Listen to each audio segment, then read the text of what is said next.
Bible ధ్యానంలో ఇప్పుడు యెషయా గ్రంథము 25వ అధ్యాయము చదువుకుందాము. యెహోవా నీవే నా దేవుడవు, నేను నిన్ను హెచ్చించెదను, నీ నామమును స్తుతించెదను.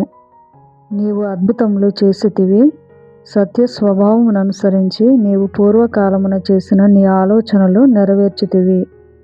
నీవు పట్టణము దిబ్బగాను, ప్రాకారము గల పట్టణము పాడుగాను, అన్యుల నగరి పట్టణముగా మరలా ఉండకుండా నీవు చేసితివి.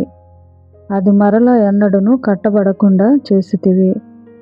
భీకరుల ఊపిరి గోడకు తగిలిన గాలివాన వలె ఉండగా నీవు బీదలకు శరణ్యముగా ఉంటివి. దరిద్రులకు కలిగిన శ్రమలో వారికి శరణ్యముగాను, గాలివాన తగులకుండా ఆశ్రయముగాను, వెట్ట తగులకుండా నీడగాను ఉంటివి. కాబట్టి బలిష్ఠులైన జనులు నిన్ను ఘనపరచెదరు, భీకర జనముల పట్టణస్థులు నీకు భయపడుదురు. ఎండిన దేశములో ఎండవేడిమి అణగిపోవునట్లు నీవు అన్యుల ఘోషను అణచివేసితివి. మేఘఛాయ వలన ఎండ అణచివేయబడినట్లు బలాత్కారుల జయ కీర్తన అణచివేయబడును. ఈ పర్వతము మీద సైన్యములకధిపతియగు యెహోవా సమస్త జనముల నిమిత్తము క్రొవ్విన వాటితో విందు చేయును.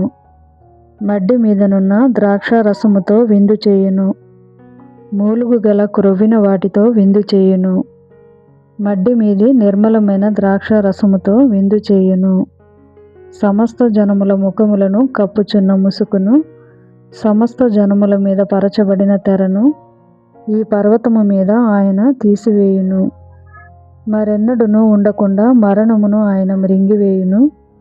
ప్రభువైన యెహోవా ప్రతివాని ముఖము మీది బాష్పబిందువులను తుడిచివేయును. భూమి మీద నుండి తన జనుల నిందను తీసివేయును. ఈలాగున జరుగునని యెహోవా సెలవిచ్చియున్నాడు. ఆ దినమున జనులు ఇలాగునందురు, ఇదిగో మనలను రక్షించునని మనము కనిపెట్టుకుని ఉన్న మన దేవుడు, మనము కనిపెట్టుకునిన యెహోవా ఈయనే. ఆయన రక్షణను బట్టి సంతోషించి ఉత్సహింతము. యెహోవా హస్తము ఈ పర్వతము మీద నిలుచును. పెంట కుప్పలో వరిగడ్డి త్రొక్కబడునట్లు మోయాబీయులు తమ చోటనే త్రొక్కబడుదురు. ఈతగాండ్రు ఈదుటకు తమ చేతులను చాపునట్లు వారు దాని మధ్యను తమ చేతులను చాపుదురు. వారెన్ని తంత్రములు పన్నినను యెహోవా వారి గర్వమును అణచివేయును. మోయాబు నీ ప్రాకారముల పొడవైన కోటలను ఆయన కృంగగొట్టును, వాటిని నేలకు అనగద్రొక్కి ధూళిపాలు చేయును.